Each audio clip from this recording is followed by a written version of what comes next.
친구들 안녕. 어, 이제 제가 어렸을 때부터 가졌던 그런 상처나 이런 부분을 다 꺼내서 친구들이 저보다 그런 상처가 없는 친구들도 있지만 저보다 훨씬 더 큰 슬픔이나 아픔, 상처들을 가진 친구들이 있어서 제가 그런 부분을 직접 건드리는 건 또 더 큰 어떤 상처를 줄 수가 있다라고 생각을 해서 그냥 제 상처를 꺼내고 또 저는 그런 상처 부분을 어떤 생각과 어떤 관점을 통해서 치유를 했고 제가 힘들었던 시간은 어느 정도가 길었고 제가 이 세상을 바라보는 관점 그리고 또 이 세상 사람들에 대해서 어떻게 생각하는가 이런 부분에 대해서 쭉 변화 과정에 대해서 말씀을 드렸잖아요. 그리고 이제 전에도 얘기를 한 적이 있는 부분적으로는 한 적이 있는 것 같아요. 근데 이제 더 저랑 비슷한 이런 또 상처들이 있을 것 같아서 저도 결혼을 하고 초기에 유산을 경험을 했었거든요. 근데 이제 출산을 한 다음에 아이를 잃거나 이런 친구들도 있고 아니면 임신 중에 요즘에는 그 자궁에 딱 안착이 잘 안 되고 이렇게 태아가 흘러내리는 이런 걸 계류 유산이라고 하나 봐요. 그렇게 그런 친구들도 있고 그런 것 같아요. 그리고 또 몇 번의 그런 유산을 겪고 이런 아픔을 겪은 친구들도 있잖아요. 진짜 아이가 찾아온다는 건 진짜 신비로운 과정이고 너무너무 소중한 과정이잖아요. 근데 그런 아이를 갖기까지는 여러 어려움들이 많이 있었고 또 그런 개인적인 아픔이나 이런 부분들도 많이 있었을 것 같아서 이런 부분을 좀 얘기하고 좀 그런 고통이나 슬픔에 대해서도 좀 얘기를 해보면 어떨까 그런 생각이 들었어요. 근데 저는 워낙 초기 상태고 그래서 그런 아픔이나 그런 거를 느끼기도 전이었던 것 같아요. 근데 그 대신 이제 그런 과정을 통해서 저는 몸이 많이 아팠거든요. 그래서 거의 침대에 막 3달 누워있고 그랬어요. 뭐 아무것도 할 수가 없어서. 그래서 3달 누워있고 너무 아프니까 그냥 미역국 가득 끓여가지고 미역국 먹고 저는 아플 때 힐링푸드가 미역국이거든요. 미역국을 많이 끓여가지고 먹으면 약간 해조류를 좋아하기도 하고 그게 제가 소음인이라 몸이 차가우니까 그렇게 뜨겁게 끓여서 먹으면 실질적으로도 좀 몸에도 그렇게 도움이 많이 되는 것 같더라고요. 제가 그래서 그렇게 계속 미역국 끓여 먹고 이제 집 근처에 한의원이 있어가지고 한의원 가서 약 지어 먹고 그랬거든요. 근데 그때는 제가 채식주의자는 아닌데 그때는 한 2년 동안은 제가 좋아하는 닭고기도 안 먹으면서 채식을 했던 기간이거든요. 그래서 원래 녹용이나 이런 게 한약에 들어가야 더 빨리 낫는다고 하는데 제가 모든 동물성을 재료들을 다 빼고 지어달라라고 말을 해서 그분들도 한의사분도 그렇게 지어본 적이 없어가지고 엄청 고민하면서 저한테 약을 지어준 그런 기억이 있는데요. 그리고 또 되게 친절하게 해주시고 그래서 되게 마음으로도 위안이 많이 됐고 또 그런 뭐라고 할까 아픈 상태면 심신이 미약한 상태잖아요.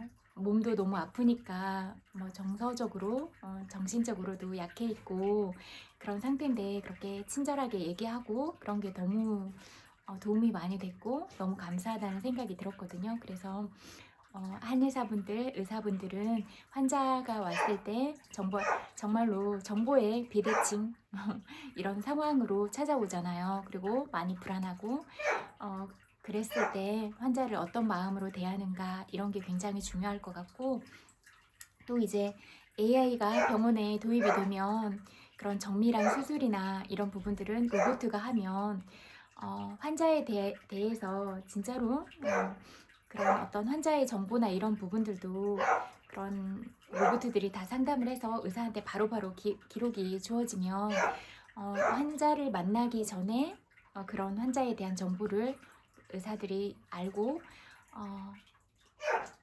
그냥 진짜 얼굴을 마주 보면서 그 환자한테 오로지 관심을 기울이고 이렇게 만날 수 있다면 더 가깝게 만날 수가 있고 환자의 마음부터 일단은 치유를 해주는 그런 명의가 되지 않을까 그렇게 생각을 하고, 또 이렇게 마음을 따뜻하게 해주는 의사들한테는 또 가고 싶잖아요. 그래서 다음에도 또 가고 싶은 그런 병원이 될 거고, 또 내가 갔는데 너무 좋더라 그러면 다음 고객도 또 유치하는 그런 결과들이 이어질 거라고 생각을 해요. 근데 저는 어떤 것도 다 마찬가지라고 생각하거든요. 미용실이면 미용실, 뭐 옷가게, 식당 다.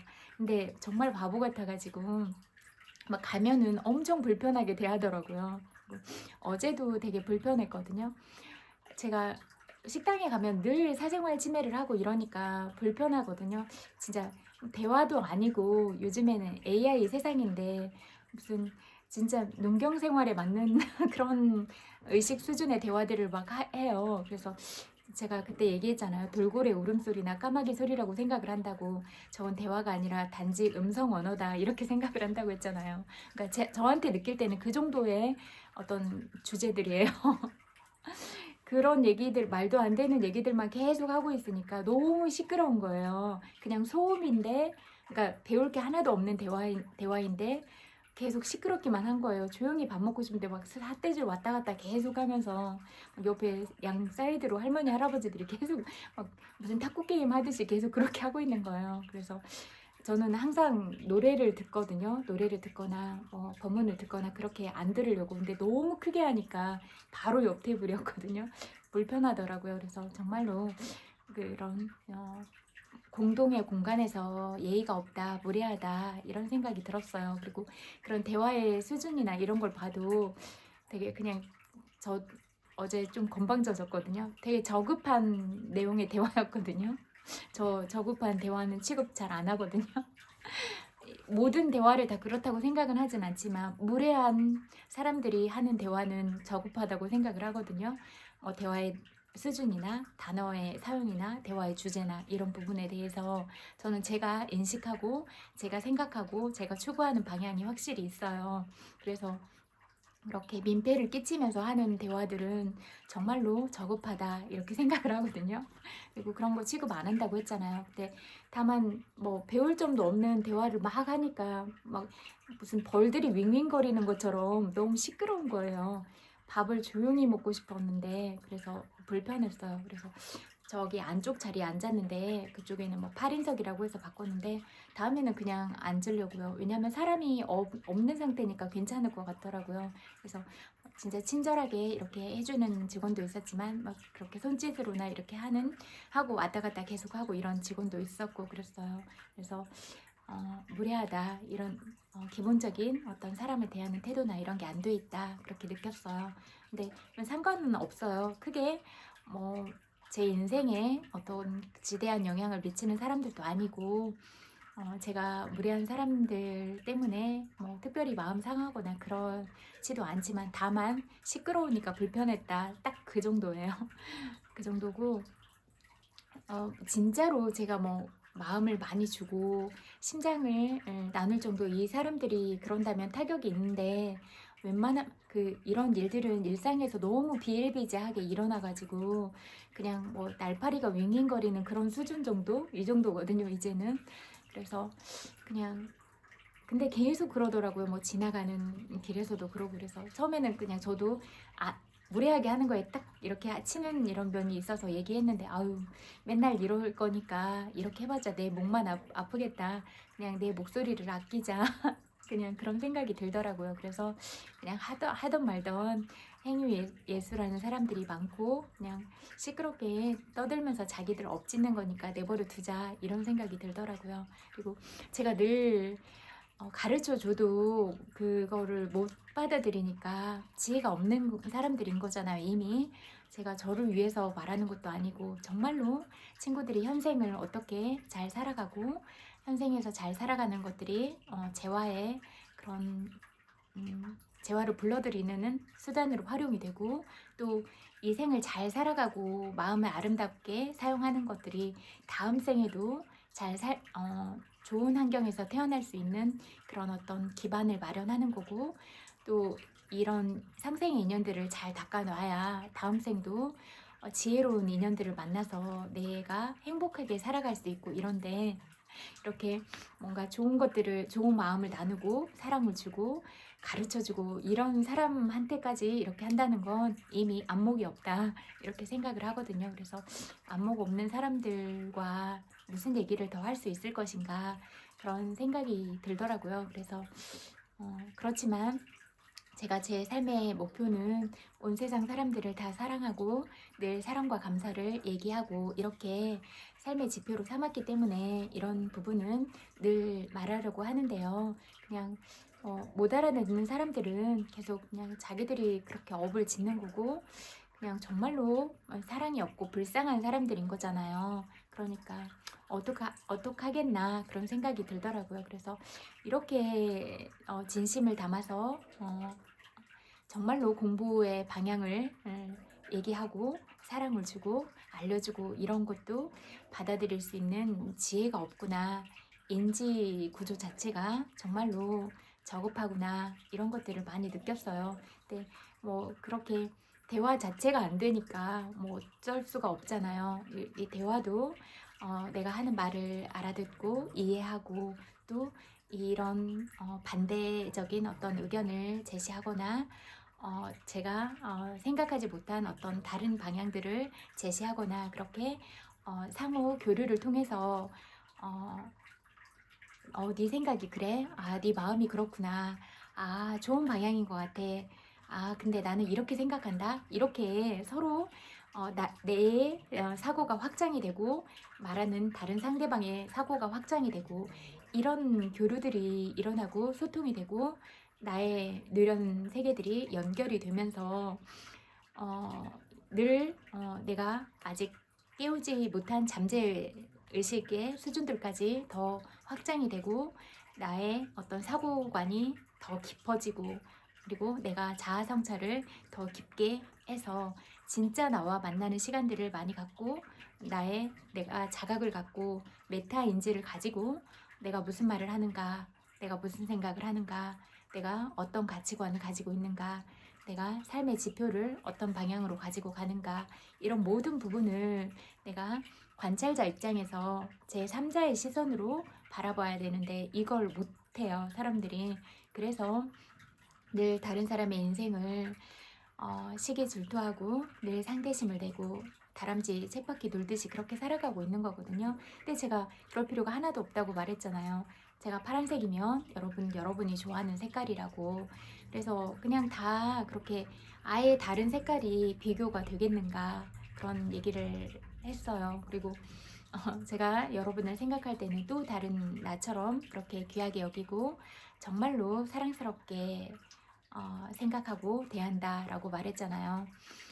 여러분은 늘 여러분들이 또 다른 난데 나한테 그렇게 하는 말이 내 업을 짓는 거고, 나한테 말하는 거랑 똑같은데 그렇게 하고 살아가고 있으니까 친구들의 부모님은 형제 자매도 질투하고 시기하고 맨날 그렇게 하면서 살아가라고 가르쳤나 봐요. 그런 생각이 들더라고요. 정말로 남의 인생을 그렇게 들여다보고 그럴 필요가 없어요.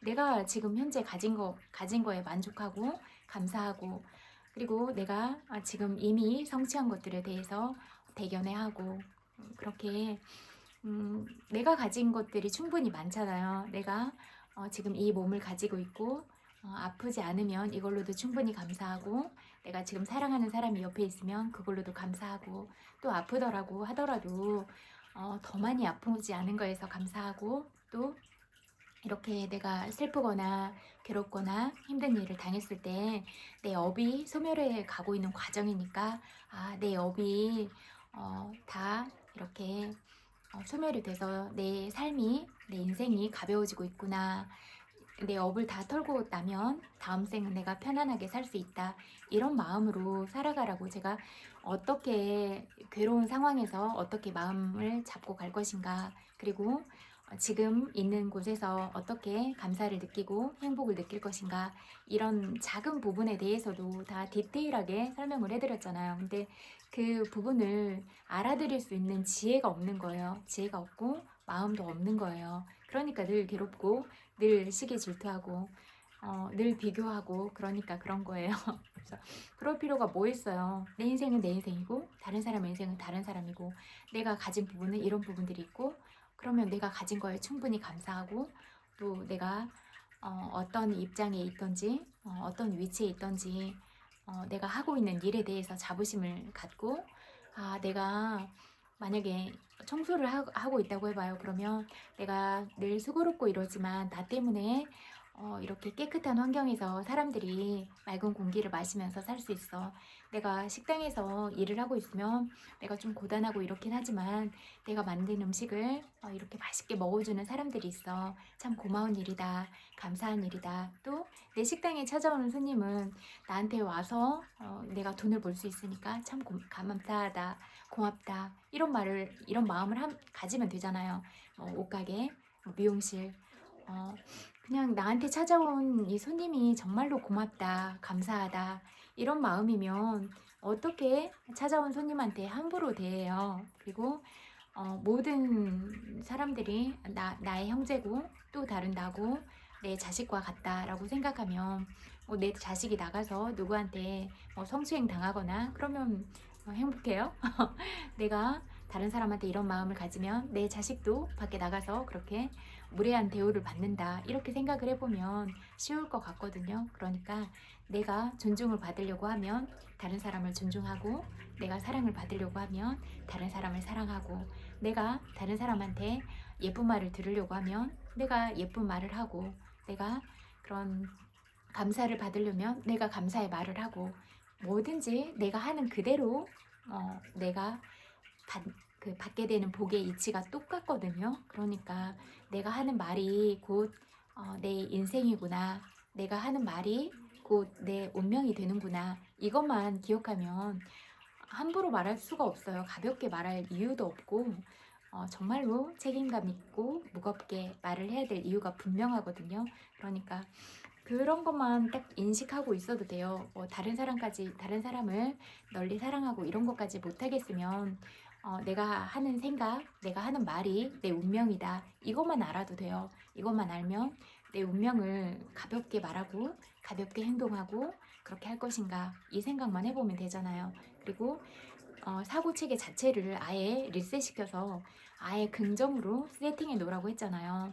그래서 방문에 붙여놓고, 책상에 붙여놓고, 냉장고, 현관문, 컴퓨터에 다 붙여놓으라고 했잖아요. 그래서 늘 감사기도의 문장을 다 적어놓는 거예요. 그리고 내가 하고 싶은 일을 이미 이루어진 것처럼 다 써놓고 정말 감사합니다, 이렇게 하고, 늘 아침 저녁으로 감사기도를 하고, 거울 볼 때도 나한테 화이팅을 해주면서 그렇게 하루를 시작하고, 또 마무리할 때도 오늘 좀 힘들 때도 있잖아요. 근데 오늘 좀 힘들었지만 잘 보내줘서 너무 고마워. 대견해. 사랑해. 이런 말을 나한테 해주고, 늘 나를 사랑으로 채우고, 늘 감사의 마음으로 채우고, 또 다른 사람들 때문에 내가 잘 살고 있는 거잖아요.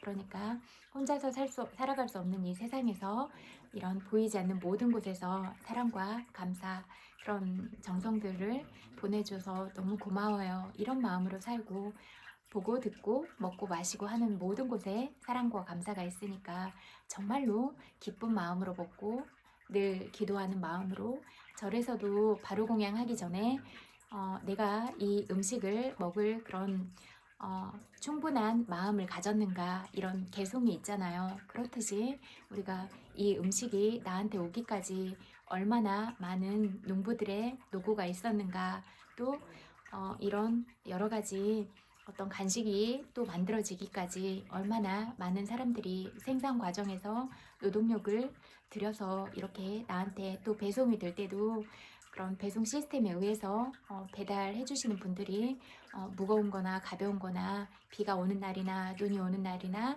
뜨거운 날이나 그렇게 힘들게 집 앞까지 다 배송을 해주잖아요. 그러면 정말로 고맙다. 내가 고생을 하지 않아도 그냥 비용만 지출하면 이런 고마움을 받을 수 있구나. 그렇게 늘 택배를 이렇게 보내주신 분들한테도 늘 감사하고 모든 것들이 나한테 내 손에 오기까지를 늘 감사하는 거예요. 뭐 옷을 하나 사도 감사하고 머리띠를 하나 사도 감사하고 액세서리를 하나 사도 감사하고 밥을 먹어도 감사하고 간식을 먹어도 감사하고 과일 모든 것들이 다 내 손에 오기까지의 과정을 생각하고 늘 사랑과 감사를 보내는 거예요. 그래서 내가 이런 것들을 수고로움을 겪지 않고 내 손에 오게 됐고 얻게 됐고 먹고 마시고 누리게 됐다. 이 부분에 대해서 늘 감사하는 거예요. 사랑해요, 고마워요, 사랑해요, 고마워요. 이 두 가지를 늘 하는 거예요. 택배가 왔을 때도 택배 많이 시키잖아요, 친구들. 사랑해요, 고마워요 하고 뜯고 그렇게 늘 사랑과 감사로 내 모든 부분을 일상화시키면 여러분이 다른 사람한테 부러움을 느끼지 않아도 내 안에서 이 깊은 내 내면에서 사랑과 감사가 일어나면 그거는 오로지 나의 것이에요. 그래서 이 내 내면을 가득 채운 사랑과 감사 기운으로 내 이 혈액 순환이 잘 돼서 기의 흐름도 원활하고 신체적인 건강을 찾을 수가 있고 또 내가 이렇게 늘 행복한 마음이 들면 내가 나의 의식 수준이나 마음 상태도 늘 행복에 그렇게 포커스가 맞춰져 있기 때문에 늘 기쁜 일만 일어나는 거예요. 내가 가진 생각과 내가 가진 감정 상태에 내 운명이 오게 돼 있거든요. 그럼 어떻게 해야 되겠어요? 늘 긍정적인 사고를 하고 늘 사랑을 말하고 늘 감사를 말해야 이게 그런 끌어당김의 법칙 얘기해 줬잖아요. 그렇게 내가 가진 생각과 내가 가진 생각, 내가 감정, 내가 가진 감정에 따라서 그게 동일한 상태로 나한테 따라온다는 말이에요. 그래서 내가 늘 긍정적으로 생각하고 긍정적으로 말하고 긍정적인 늘 행복한 마음을 갖고 행복은 빈도라고 했잖아요. 빈도수라고. 그래서 제가 사소한 데서 행복을 느끼는 방법도 알려줬잖아요. 사탕 하나 먹을 때도 달콤하다. 정말 행복하다. 감사하다. 초콜릿 하나를 한 조각을 먹어도 너무 행복해. 달콤해. 고마워. 이렇게 늘 그런 마음을 갖고 충분히 그렇게 느끼고 그리고 자연에 가서 자연을 보면서 오늘 햇살이 따뜻하면 봄날 같다 이런 햇살을 느낄 수 있어서 감사하다. 그리고 또 비가 오면 카페나 어디 가서 보면서 오늘은 빗방울이 떨어지는 이런 모습을 보니까 너무 운치 있다 이렇게 느끼고 고맙다. 그럴 수 있잖아요. 뭐 통유리가 보이는 그런 카페에 앉아서 비가 이렇게 떨어지는 풍경을 봐도 너무 예쁘잖아요. 그리고 또 커피를 마시는 공간에 갔을 때도 커피의 향과 커피 내가 좋아하는 차와 만났을 때도 오롯이 그 향기를 느끼면서 그냥 저는 그렇게 되더라고요. 어떤 공간에 가서 커피 향과 내가 만나면 그냥 오롯이 그 공간에 커피랑 나만 있는 것 같은 그런 생각이 들 때가 있거든요. 그리고 친구들이 계속 그렇게 막 무례하게 이렇게 많이 하니까 제가 느낀 터득한 방법이 있거든요. 그냥 정말로 많은 군중 안에 있어도 제가 어떤 딱 그 상태를 생각하면 그냥 어떤 보호막이 딱 쳐진 것처럼 그냥 그 상태에 딱 몰입하는 상태가 되거든요. 그래서 그냥 사찰이나 이런 데 가도 평상 같은 게 있으면 하늘을 보고 싶다 그러면 그냥 누워서 하늘을 보거든요. 그러면 딱 사람들이 정말 많이 왔다 갔다 하는데 하늘과 나밖에 없어요. 그렇게 충분히 느끼고 그러면 정말로 행복해지거든요. 하늘을 바라봤을 때 하늘도 너무 예쁘고 또 그런 바라보고 있을 때 바람 느낌이나 햇살 느낌이나 그런 것들이 내 피부로 온전하게 느껴질 때 그런 감각적인 세포가 깨어남을 느끼면서 정말로 그 공간과 모든 내가 느낄 수 있는 감각과 그렇게 해서 딱 일체가 되는 그런 순간들을 느끼거든요.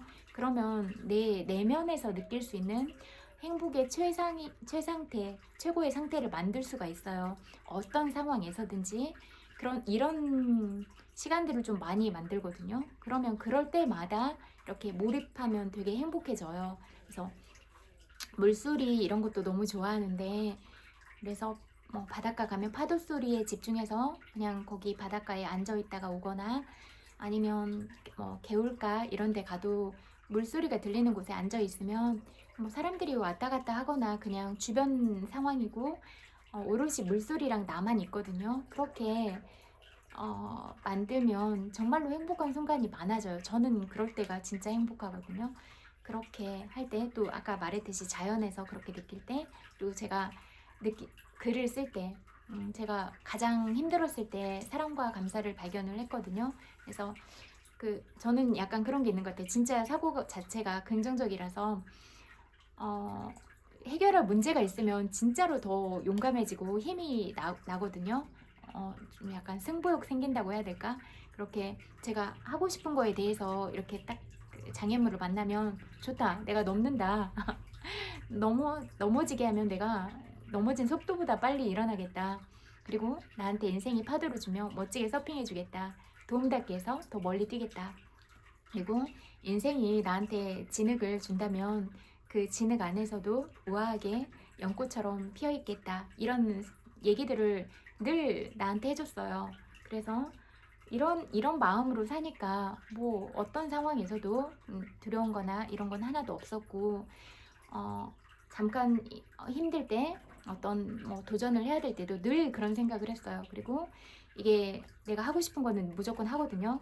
이게 하고 싶은 일이 내가 원하는 결과를 만들지 않아도 이 과정 속에서 반드시 배움이 있거든요. 근데 주변 사람들도 장난 아니에요. 뭐 막 욕하고 막 뭐라고 할까, 뭐 해봤는데 안 된다, 뭐 그런 걸 한다, 막 겉으로는 응원을 해주는 것처럼 하지만 별소리를 다 하고 이런 경우를 많이 겪었어요. 그래서 웃긴다.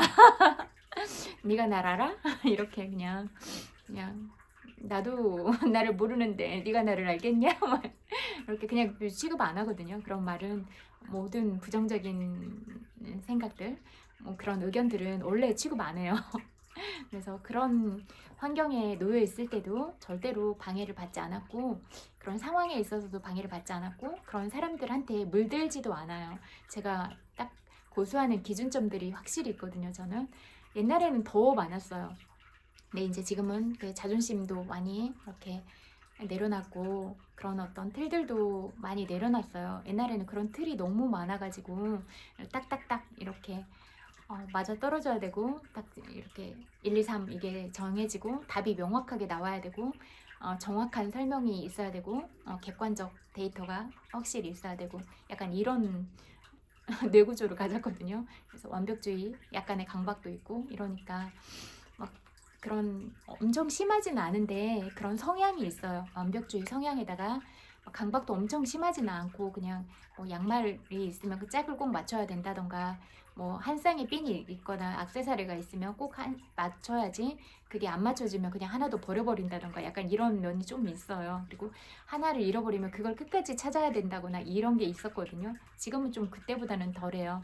그래서 잃어버리면 그냥 하나 놨다가 언제 시간이 지나면 또 맞춰지겠지, 늦게 발견이 되는 경우도 있잖아요. 그래서 그런 부분에서는 약간 제가 그런 이제 시행착오를 거쳐서 제가 조금 마음의 여유가 생겨서 이렇게 됐는데, 옛날에는 그런 강박적인 사고가 있으니까 그게 어렵더라고요.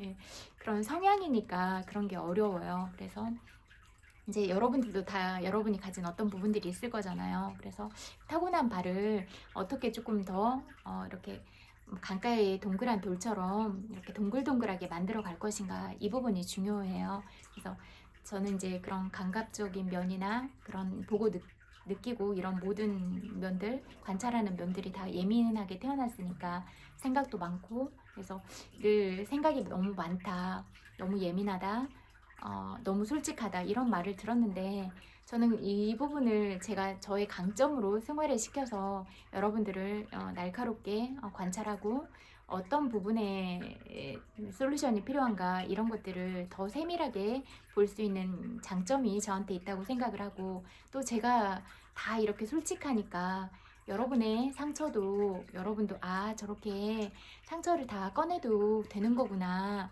저렇게 아픈 부분은 다 드러내서 치유하는 거구나. 이렇게 느끼게 됐잖아요. 그래서 남의 상처를 건드려서 그러는 게 아니라 그냥 나는 이렇게 힘들었는데 이렇게 해결하고 그랬어요. 라고 말을 하면 괜찮은 거구나. 이런 생각이 드니까 그냥 제가 다 오픈을 해서 그냥 아프지 않았으면 좋겠는 거예요. 누구도 상처받지 않았으면 좋겠고, 누구도 괴로움이나 슬픔, 아픔이나 고통 속에서 살아가지 않았으면 좋겠어요. 그래서 모든 부분을 다 밑바닥의 슬픔이나 그런 부분부터 치유를 해주고 싶은 거예요. 그래서 제가 저의 상처, 아픔, 저의 힘들었던 시간을 모두 다 알려드린 거예요. 그래서 그리고 이런 것들은 이미 여러분들이 제가 아장아장 걷기 시작했을 때부터 제가 그런 공적인 삶을 살고 있었잖아요.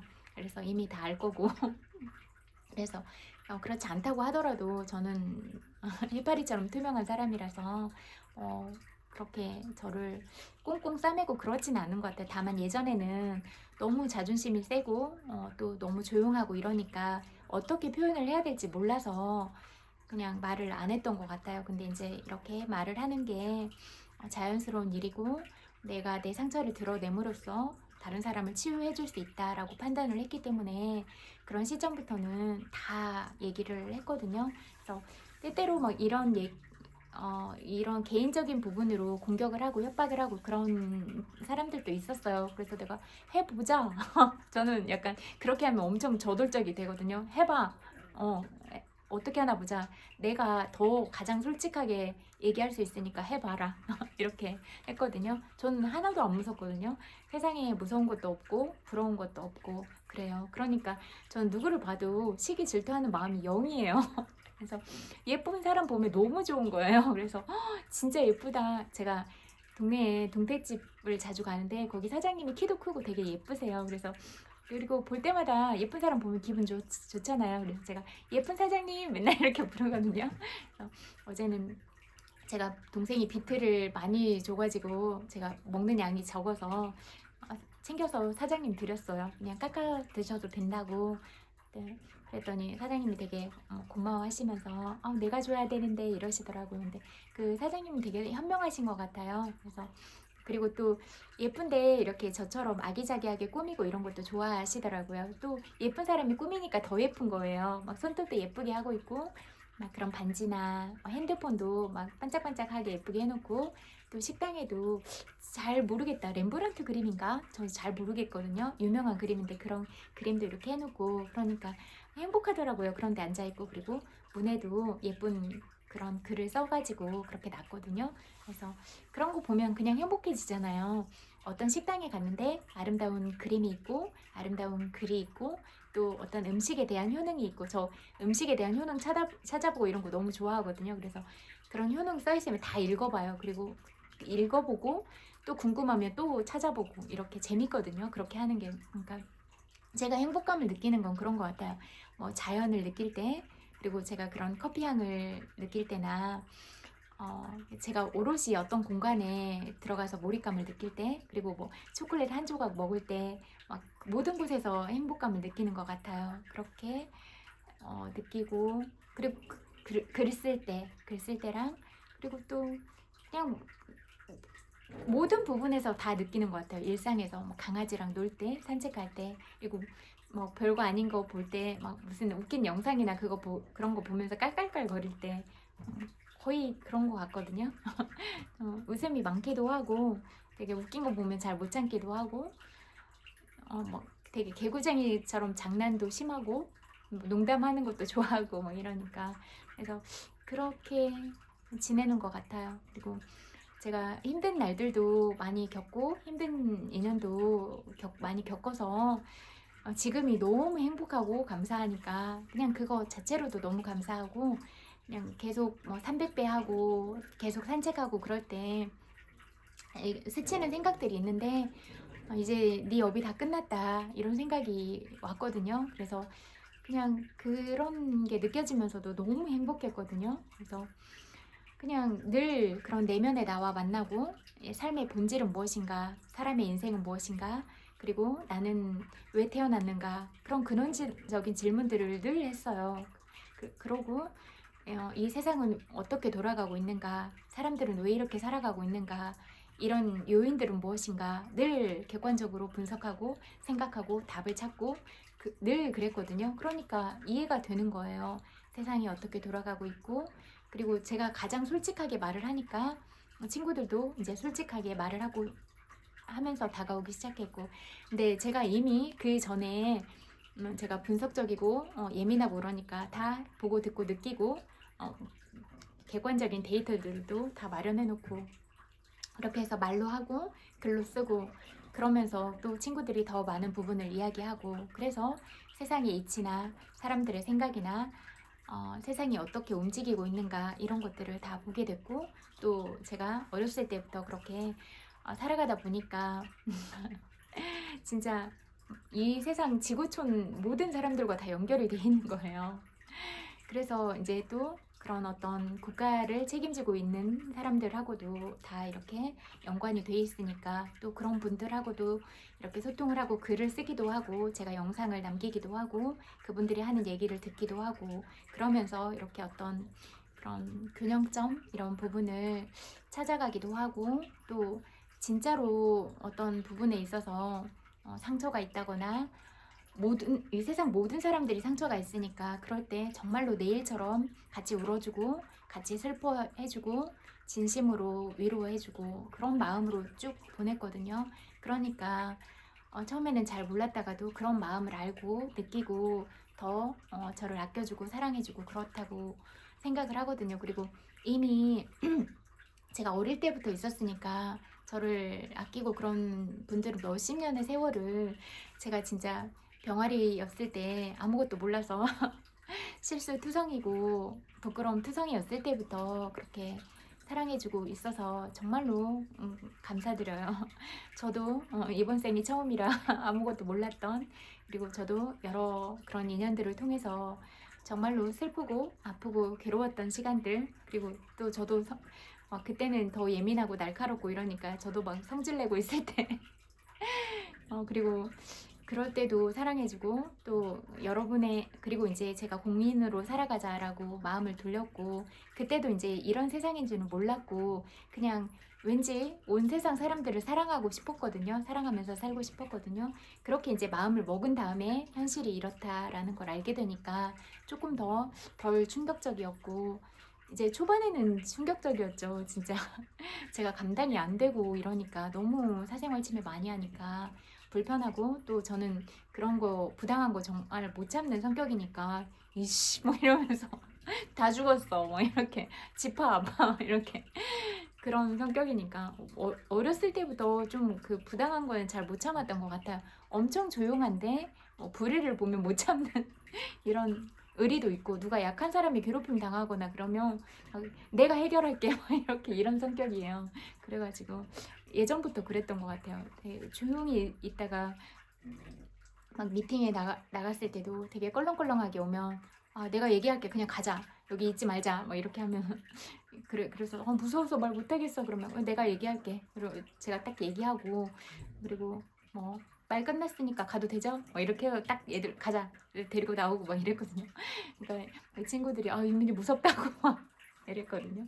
그러니까 그냥 그럴 때는 되게 용감해지거든요. 지금도 그래요. 그냥 이거는 타고난 기질인 것 같아요. 그리고 집안에서도 무슨 일이 있을 때 내가 해결할게, 전화번호 넘겨 이래가지고 조목조목 해가지고 다 이렇게 부셔주고 그랬거든요. 근데 지금도 여전히 그러는 것 같아요. 이렇게 뭔가 억울한 일을 당하거나 그러면은, 그렇게 억울한 일 당하는 게 너무, 보고 있는 게 너무 힘든 거예요. 그래서 내가 나서서 해결해주고, 그렇게 하면 그 사람이 얼마나 정신적으로 타격을 입고 이미지에 얼마나 큰 충격을 입을까, 그리고 그 이미지 때문에 금전적인 손해를 얼마나 많이 겪을까, 이런 부분이 다 보이잖아요.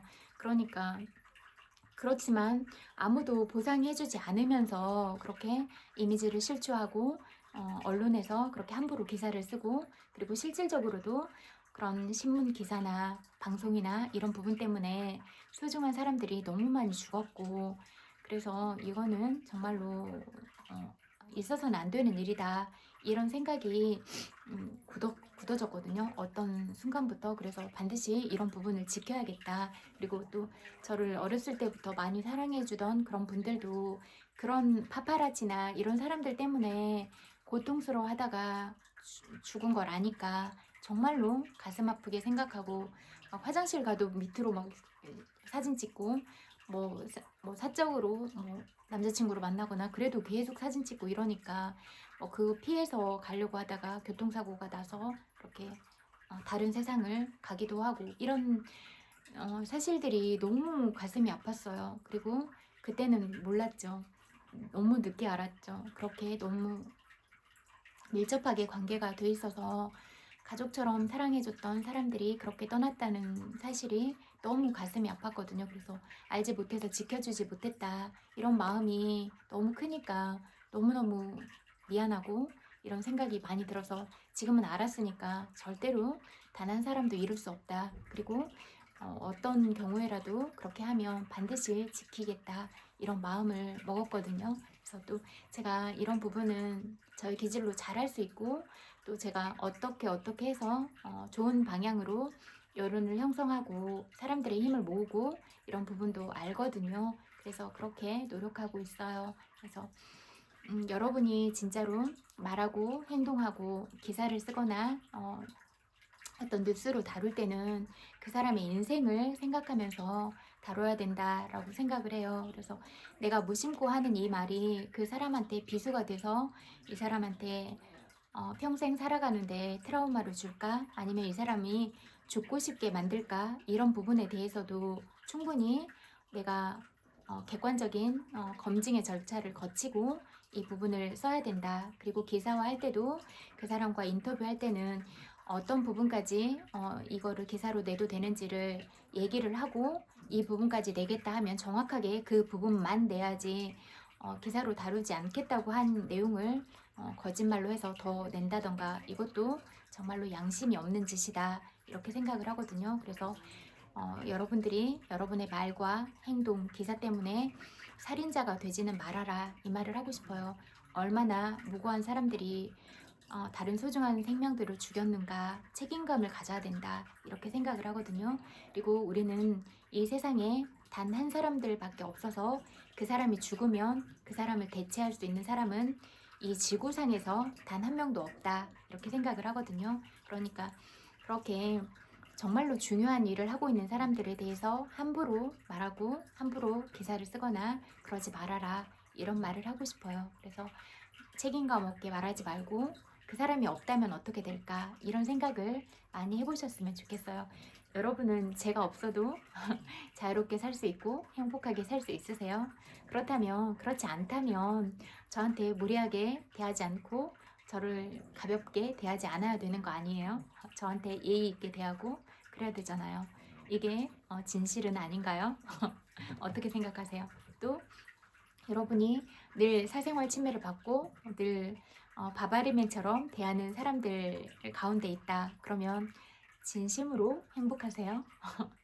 그런 질문들을 던지고 싶어요. 그리고 이제 모든 사람들이 저처럼 이렇게 많이 오픈을 하고 있거든요. 감정이나 모든 어떤 살아온 날들에 대해서. 그런 부분을 가볍게 생각하고 기사로 다루지 말고 그랬으면 좋겠다. 모든 유튜브 영상이나 어떤 방송의 소재나 이렇게 다룰 때는 그렇게 개인적인 부분을 쉽게 말하고 쉽게 판단하고 그러지는 말아라, 그런 얘기를 하고 싶어요. 그 개인이 얼마나 어렸을 때부터 얼마나 슬프고 얼마나 고통스럽게 살아왔는가, 정말로 사랑하고 싶지만 사랑하는 방법을 몰라서 그런 잘못된 사랑을 하면서 너무너무 사랑하지만 방법을 몰랐기 때문에 상대를 아프게 하고, 상대를 아프게 하는 과정들을 통해서 나도 너무너무 아프고 그런 시간들을 많이 보내는 과정들을 봤어요. 그거는 내가 몰랐기 때문에 그런 거예요. 내가 그런 따뜻한 사랑을 받거나 그런 안전하고 보호된 상황에 놓여있지 않아서 잘못된 사랑을 배우고 내가 안전하지 않다고 느꼈기 때문에 늘 나의 어떤 능력이나 내가 이뤄낸 성과로만 내가 판단이 되는 줄 알고 그렇게 나를 지키고 그런 수단으로 삼고 이러니까 몰랐던 거예요. 그렇게 아예 모든 부분을 차단하고 상처받기 싫으니까. 근데 그런 보호막들을 만들고 있다는 사실도 모르면서 보호막들을 만들고, 사실 우리는 누구나 다 상처받기 싫고 다치기 싫잖아요. 그러니까 그런 모든 아픔이나 슬픔들을 통해서 우리가 그냥 만들어 놓은 보호막들이 있단 말이에요. 나 자신도 알지 못하는 보호막들이. 그러니까 누구나 다 아프고 누구나 다 슬프고 누구나 다 괴로울 수가 있구나. 그리고 저 사람도 참 많이 아프고 슬프고 살아온 시간들이 많이 힘들었겠구나. 그런 힘든 과정을 살아온 사람들한테 내가 함부로 대해도 되는가? 함부로 말해도 되는가? 여기까지 생각을 하고 살아야 된다라고 생각을 하거든요. 그런 생각도 안 하고 상대에 대해서 알려고 연구하지도 않고, 내가 사랑만 받으려고 하고 내가 어떤 이익만 취하려고 하고 이용만 하려고 하고, 이거는 너무 파렴치하고 이기적이다 이렇게 생각을 하거든요. 그래서 그렇게 하지 않았으면 좋겠다. 내가 사랑받고 싶으면 그 사람을 깊이 있게 사랑하고, 또 내가 그 사람을 통해서 받고 싶은 어떤 것들이 있다면 나도 그에 상응하는 어떤 정서적인 지지를 보내거나 사랑하는 마음을 보내거나, 그런 마음을 가지고 나만 얻으려고 에너지 뱀파이어가 되지 말고 내가 깊은 마음으로 그 사람과 만나고, 정말로 친구가 되고 싶으면 정말로 솔직하게 다가가고 투명하게 다가가고, 그런 게 정말 본질이자 중요한 건 아닌가 이런 생각을 하거든요. 그래서 저는 친구들과 피상적인 관계 이런 거는 저는 처음부터 좋아하지 않았어요. 저는 인연을 맺을 때도 그렇게 가벼운 만남이나 이런 건 안 하고 진중한 스타일이니까 저를 좋아해주는 사람들은 많았거든요, 항상. 근데 제가 진짜로 마음을 나누고 싶고 이런 사람들은 되게 까다롭게 이렇게 선정을 했던 것 같아요. 정말로 나를 알고 이해하고 내가 그 사람을 이해하고 싶은 사람을 선택했거든요. 그래서 그렇게 그랬던 것 같아요. 그래서 저랑 가까이 있었던 사람도 제가 그렇게 곁을 잘 주지는 않는 사람이라고 하더라고요. 그러니까 온 세상 사람을 다 사랑하고 그러긴 한데 정말로 친구로 두고 싶은 사람은 그런 선별 작업을 많이 하는 것 같아요. 그래서 저랑 좀 결이 맞고 긍정적인 사람, 그리고 그런 다른 사람들에 대해서도 생각하고 이타적인 사람, 그런 사람을 좋아하는 것 같아요. 제가 되게 마음도 순수하고 어떤 거짓이 없이, 제가 말했잖아요. 부정적인 사람, 그리고 남욕하는 사람 안 좋아한다고. 그런 사람들하고는 제가 결이 안 맞더라고요. 어렸을 때부터 싫었어요. 남욕하는 그 자리에 있기도 싫었고 거기 앉아서도 남욕하고 싶지도 않았고, 그래서 잘 안 갔어요. 그런 자리에 있으면 내가 왜 여기 앉아있나, 이 시간이 너무 아깝다 그런 생각이 들고, 그리고 차값이나 밥값도 너무 아깝다, 비용도 아깝다, 이 시간을 유익한 데 쓰고 싶다 그런 생각이 어릴 때부터 있었어요. 한 25살 친구들 만났을 때부터 그랬거든요. 그래서 그냥 이럴 시간에 그냥 공부하는 게 낫겠다 그래서 편입해서 계속 공부하고 제가 하고 싶은 공부들 계속 하고 그랬거든요. 아빠가 저한테, 저는 공부를 해야 된다고 하더라고요. 공부를 안 하면 고생할 거라고. 뭘 보고 그랬는지는 모르겠지만 아빠가 그랬어요. 그래서 아빠가 나를 가장 잘 아는데 아빠가 하는 말이니까 맞을 거라고 생각을 하고, 그리고 또 제가 지적 호기심이 많으니까 모르는 거 배우는 게 그렇게 행복해요. 그래서 계속 그랬던 것 같아요. 그래서 그리고 이 세상은 배워야 될 게 너무 많잖아요. 그래서 제가 호기심도 많고 이러니까, 그래서 그런 데서 행복감이 오더라고요. 모든 것들을 느끼고 감사하고 사랑을 느낄 때도 너무 행복하지만 지적 욕구가 채워질 때가 정말로 만족도가 높거든요. 그래서 제가 좋아하는 사람도 그런 부분이에요. 저랑 좀 결이 비슷하고 제가 궁금한 것들을 채워주거나 이 사람 참 궁금하다, 알고 싶다, 그리고 내가 모르는 것들을 가르쳐 줄 수 있는 사람, 이런 사람한테 끌리거든요. 근데 이제 그게 지식만 가진 사람은 안 되겠더라고요. 처음에는 지식과 그런 게 동일하다고 느꼈거든요. 판단을 했거든요. 네, 저의 그 오판이었어요. 지식이 뛰어난 사람이 아니라 지혜로운 사람, 그러니까 인성을 갖추고 지혜로운 사람을 만나야 되는 게 중요하더라고요. 그리고 다정한 사람, 다정하고 말도 예쁘게 하고 따뜻하게 해서 정서적인 교감이 너무 중요하더라고요. 그래서 정서적인 교감이 일어나는 사람이 중요하다. 저도 그런 사람이거든요. 어, 제가 그냥 어렸을 때부터 늘 사람을 챙기고 이런 사람이었어요. 그래서 나는 기본적으로 사랑이 많고 다른 사람을 이해하려고 하고 그런 사람이구나 이런 거를 느꼈어요. 그리고 제가 제일 잘하는 장점, 경청을 너무 잘하고 또 예민하게 느끼고 이러니까 그런 부분을 자세히 관찰하고 내가 느낀 부분에 있어서 질문을 던지고 그렇게 해서 마음을 많이 열어줄 수가 있게 됐더라고요. 그러니까 그냥 뭐라고 단정지어서 그런 게 아니라 이렇게 말하거나 눈빛이나 이런 걸 보면 눈빛이나 안색이나 표정이나 이런 걸 보면 정말로 어렸을 때 말하던 그런 표정들과 목소리와 눈빛과 안색이 달라지는 걸 느낄 때가 있어요. 그러면 질문해요.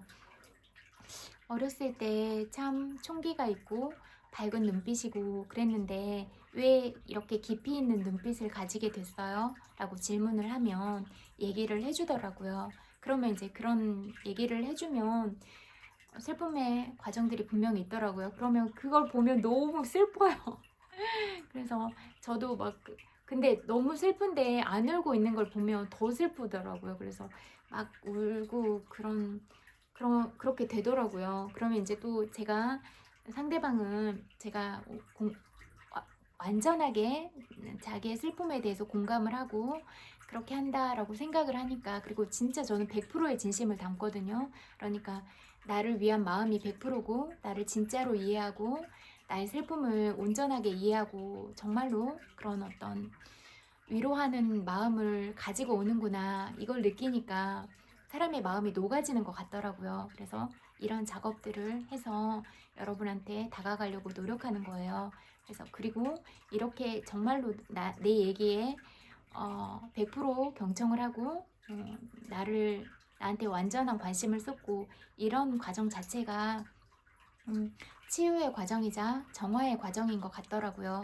그래서 뭐 강압적으로 이렇게 해라 저렇게 해라 이런 게 아니라, 그리고 너는 이런 사람이야 라고 하지 않고 왜 그럴까 이렇게 질문을 던지면 질문을 던지고 내가 더 가장 솔직하게 오픈하고 나의 상처를 다 보이고 이러면 아는 것 같아요. 저렇게 다 보여도 되는구나. 그냥 다 열어서 나의 상처를 다 드러냈을 때 진정한 치유가 일어나는구나 이걸 알게 되는 것 같더라고요.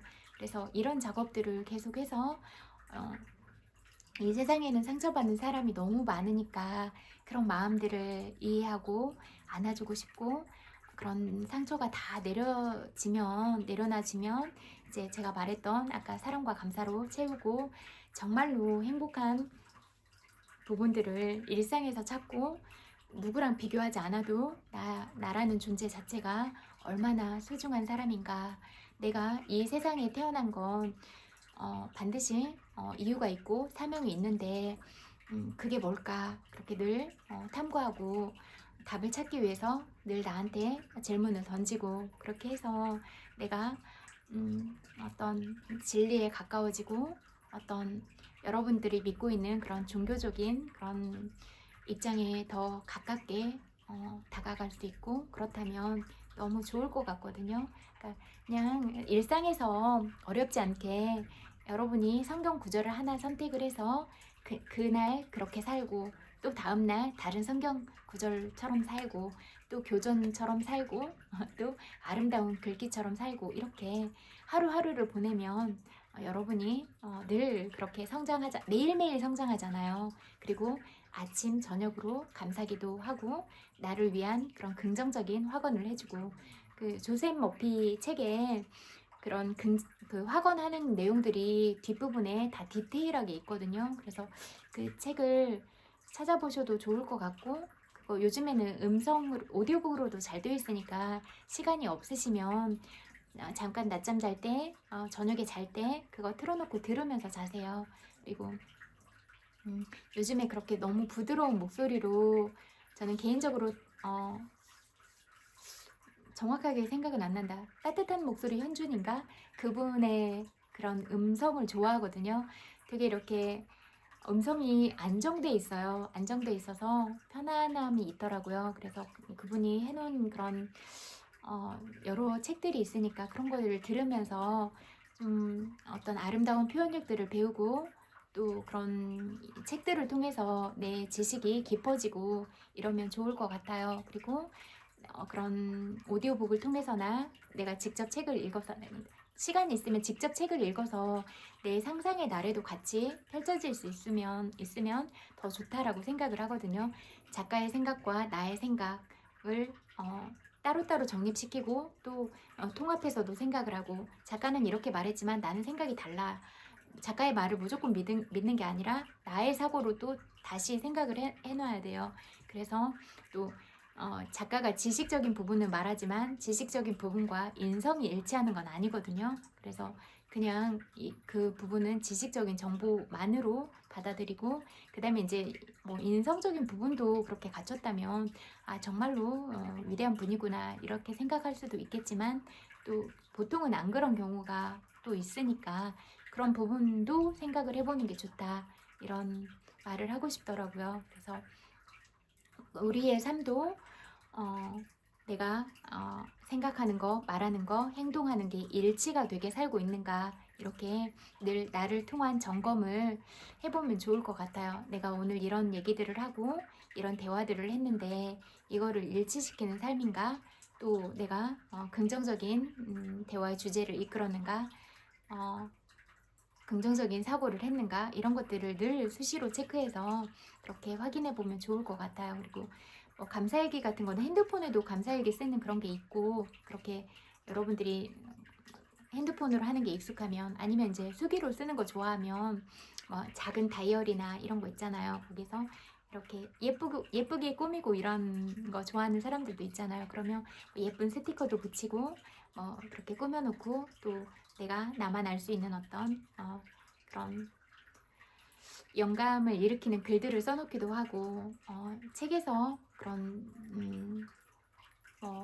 교훈을 얻을 만한 글이나 아름다운 표현들을 보면 그런 것도 적어놓고 그렇게 해서 여러분만의 작은 수첩이나 예쁜 다이어리를 가방에 넣어가지고 다녀서 항상 영감이 떠오를 때마다 적고 그러면 좋을 것 같거든요. 그렇게 저는 혼자 카페 가거나 그럴 때도 차 마시면서도 글을 쓰거나 그럴 때도 있고 그냥 제가 좋아하는 사람한테 편지를 쓸 때도 있고 그렇게 하거든요. 그러면 그 시간에 또 글 쓰는 부분에 오롯이 집중할 수 있으니까 그런 순간순간들도 행복하거든요. 그래서 모든 시간들을 여러분들이 행복감을 느끼고 사랑과 감사의 발견을 할 수 있는 시간들로 만들어라 그 말을 하고 싶어요. 그래서 이제 친구들이 이렇게 솔직하게 상처들을 다 드러내놓고 있으니까 이런 상처들을 너무 쉽게 말하지 말고 평가하지 말아라. 그냥 이 상처를 드러내는 과정까지가 얼마나 힘들고 고통스럽고 슬펐는지 그 마음의 저변을 봐라. 이런 말을 하고 싶더라고요. 그래서 내 말을 내가 이런 아픈 얘기를 꺼내도 안전하구나 이렇게 느끼면서 더 많은 상처를 꺼내서 진짜로 치유가 일어나기를 그렇게 바라고 또 정말로 가슴 아픈 생각이 많이 들었는데 저도 사랑을 모르는 사람들을 만나서 정말로 아프고 슬프고 힘들고 괴롭고 이런 모든 과정들을 지나왔는데요. 그 사람들이 나빠서라기보다는 정말로 사랑을 몰랐기 때문에 저한테 그런 상처를 줬다라고 생각을 하거든요. 그래서 사랑 때문에 아프고 슬프고 괴롭고 힘든 기억들을 가지고 있다면 그 사람이 사랑하는 방법을 몰랐기 때문에 그렇다고 생각을 하고 그렇게 나한테 잘못된 사랑을 줬던 그 사람도 너무나 슬프고 힘든 시간을 살아온 사람이라는 걸 기억하면서 안쓰럽게 여기고 불쌍하게 여기고 그러면서 내 안에 있는 치유가 일어났으면 좋겠다 그런 말을 하고 싶어요. 그래서 그 사람이 나를 사랑하지 않은 게 아니라 정말로 몰랐구나. 나를 너무너무 사랑했지만 방법은 몰라서 나한테 상처 주는 사랑을 했고 그런 상처 주는 과정을 통해서 정말로 아파하는구나. 이런 부분까지도 알았으면 좋겠다. 이 말을 하고 싶어요. 진짜 중요한 포인트가 거기 있어요. 후반부에 있거든요. 그래서 이렇게 그 사람의 마음을 이해하면 그 사람이 안쓰러워 보일 거예요. 안쓰러워하는 사람한테 원망심과 미워하는 마음을 갖진 않게 되잖아요. 이해하면 자비와 연민의 감정이 생기고 자비와 연민의 감정을 생기면 내 안에서도 치유가 일어나고 그렇거든요. 그러니까 늘 자비와 연민의 시각을 가져라. 그리고 늘 사랑과 감사를 품어라. 이런 말을 하고 싶어요. 그래서 자비와 연민, 사랑과 감사 이 네 가지가 있으면 이 세상을 충분히 아름답게 만들고 아름답게 살아가고 그럴 수 있다고 생각하거든요. 그래서 여러분의 마음 안에서 진정한 치유가 일어나기를 바라고 여러분의 모든 상처, 모든 아픔, 슬픔들이 다 녹아져 내리기를 그렇게 기도할게요. 그리고 여러분의 소중한 시간들을 저와 함께 보내주셔서 너무 감사드리고 또 저도 서툴고 실수투성인데 오랜 시간 동안 저를 사랑해 주셔서 너무너무 감사드린다고 말하고 싶어요. 100만 번 뽀뽀 보내드릴게요. 그리고 엄청 많이 사랑해요. 그리고 제가 가르쳐준 모든 부분들을 다 가지고 가셔서 여러분의 지적 재산권으로 채우고 또 여러분이 가진 잠재력, 현재 의식보다 3만 배 더 강력한 잠재의식과 창의력 부분을 늘 더 개발하고 뉴런들의 연결을 긍정적인 방향으로 연결을 하고 그래서 여러분이 가진 빛으로 스스로 빛나시기를 그렇게 바랄게요. 여러분이란 존재는 각각 한 명 한 명이 다 이 세상에 단 한 명밖에 없고 명품도 몇 개는 있지만 이 세상에 딱 하나밖에 없는 명품이다.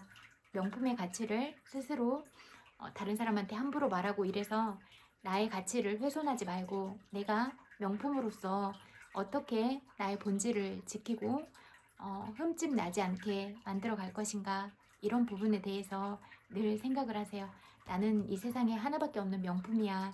그렇다면 내가 나라는 브랜드 가치를 어떻게 만들고 어떻게 지켜내고 어떻게 바른 기준을 가지고 이 세상을 살아갈까 그런 부분들을 늘 염두에 두시고 늘 자각하시고 그러면서 그리고 늘 나와 자아 성찰을 통해서 내 내면 나의 상처들과 직면하시고 더 깊은 부분까지 들어가서 그렇게 내면에 치유가 일어나기를 울고 있는 내면 아이를 늘 달래주고 늘 사랑한다고 말해주고 늘 대견하다고 말해주고 아픈 시간들을 잘 살아와줘서 고맙다고 말해줘서 그렇게 모든 부분을 다 흘려보내고 오직 사랑과 감사로 채우기를 그렇게 기도할게요.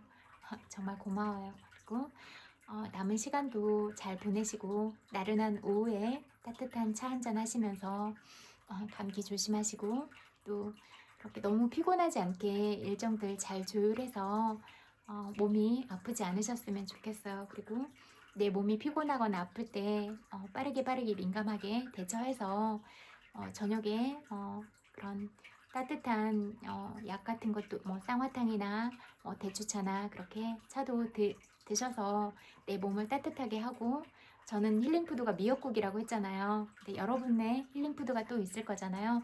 이렇게 여러분만의 각각에 맞는 그런 힐링푸드를 드시면서 이렇게 몸을 생각하고 그렇게 맑은 영혼과 밝은 지혜로 그리고 아름다운 인성으로 살아가시는 여러분이 되시기를 그렇게 기도할게요. 그래서 언제나 늘 맑고 밝게 그렇게 사시기를 기도할게요. 그리고 늘 맑고 밝게 살아야 지혜로운 사람이 돼요. 영성이 더 열리고 직관이 발달하게 되니까 직관이 발달하면 그냥 어떤 그런 위험한 상황들도 빠르게 감지하고 어떤 문제 해결의 실마리들도 빠르게 찾아갈 수가 있거든요. 그러니까 늘 그렇게 맑은 마음과 바른 지혜를 가져야 내가 그렇게 더 현명해지거든요. 근데 늘 다른 사람 욕하고 부정적으로 생각하고 이러면 그런 나의 직관도 다 닫혀버리고 내 세포도 다 손상이 돼서 정말로 운명이 다 망가지거든요. 그러니까 절대로 그렇게 하지 말고 내 모든 사고를 긍정으로 바꿔라. 그리고 내 모든 언어를 긍정의 언어로 바꿔라. 그리고 아직 습관이 잘 안 되어 있으면 모든 곳에 다 붙여라. 메모를 붙여서 의식적으로 노력을 해서 완전 리셋시켜라. 이 말을 하고 싶어요. 그래서 여러분의 모든 날, 모든 순간들이 행복하고 사랑과 감사로 늘 거듭나고 여러분들이 정신적인 풍요가 일어나고 그런 정신적인 풍요로 인해서 그렇게 걸맞게 물질적인 풍요도 일어나서 그렇게 늘 행복하고 아름다운 하루하루를 살아가시기를 그렇게 기도할게요. 정말로 고마워요. 남은 시간도 행복하세요. 그리고 또 하루를 마무리하고 있다면 또 나 오늘 정말 잘 살았다. 대견하다. 고마워. 편안한 마음으로 잘 자자. 이렇게 위로해주고 또 감사일기 쓰고 나를 위한 확언을 하면서 그렇게 잠드시기를 그렇게 기원할게요. 정말 고마워요. 엄청 많이 사랑해요. 안녕.